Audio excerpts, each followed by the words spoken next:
আজ বৃহস্পতিবারের লাঞ্চে আমার কি কি রয়েছে চলো সেটাই তোমাদের সাথে শেয়ার করি। তো এক গ্লাস জলের সাথে রয়েছে গরম গরম ভাত, তার সাথে রয়েছে কাগজি লেবু, কাঁচা লঙ্কা, আর করেছি আলু করলা সেদ্ধ। তো প্রথমেই একটু তিতো দিয়েই শুরু করা যাক। তো তিতো খেতে তো আমার খুবই ভালো লাগে। তার সাথে মেয়ের জন্য একটু আলু সেদ্ধ রেখেছি, কারণ মেয়ে রোজ রোজ আলু করলা সেদ্ধ খেতে পছন্দ করে না। আর এটা কালকে সোয়াবিনের তরকারি। কাল যেহেতু খাসির মাংস ছিল, সেই জন্য সোয়াবিনের তরকারিটা একদমই ওঠেনি, সেই জন্য আজকে আবার সোয়াবিনের তরকারিটা গরম করে নিয়ে নিলাম। তার সাথে রয়েছে সর্ষে টমেটো পোস্ত দিয়ে মাছের ঝাল দেওয়া, আর একটা গরম গরম মাছ ভাজা, তার সাথেই মুসুরি কলাইয়ের বড়া ভাজা।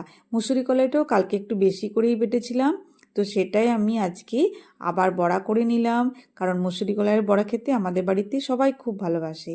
তো কেমন লাগলো আমার বৃহস্পতিবারের লাঞ্চ থালি? শুভ দুপুর বন্ধুরা, সবাই ভালো থেকো, সবারই দিন খুব ভালোভাবে কাটুক।